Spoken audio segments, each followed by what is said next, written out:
So, JoAnne, we've heard conflicting opinions about when this will end. We heard the CEO of Qualcomm saying maybe by the end of the year, other CEOs saying it's going to take a lot longer than that. What do you think? How long does this last? This is going to take a while, Emily. As we talked about a month ago, it takes a long time to ramp up capacity. As you know, to build more factories is just going to take too long, and we have the big backlog of demand out of the auto industry and other places. So, we don't expect this to clear up until into 2022, which is a good thing actually for some of the semiconductor companies because they're selling a whole lot of chips. So on that note, we've seen a big run up in chip stocks. Do you think they can keep going higher, or is the run over? No, I think they can keep going higher. In fact, if you're real careful, we select individual stocks for our clients. I mean, look at some of the opportunities out there now. Again, a month ago, we've seen about a 15% rise in Taiwan Semi and Texas Instruments, which we hold for clients. But, Qualcomm has only gone up about half that much. It's actually traded down from its peak. Taiwan Semi is down from its peak.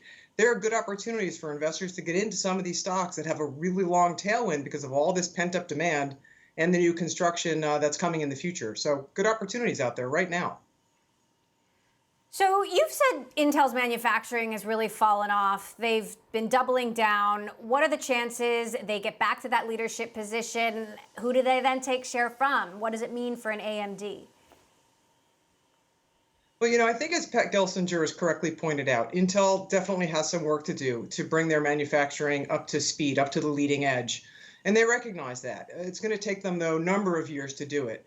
So, AMD, by outsourcing, has a continuing advantage. I think they continue to gain share in the data centers, in PCs. And so that's an opportunity. We'll see whether Intel's current plan really will work. It's sort of a stretch, though, to believe that a lot of their competitors are going to want to turn to Intel for manufacturing. So I think Intel has a tough road to hoe here.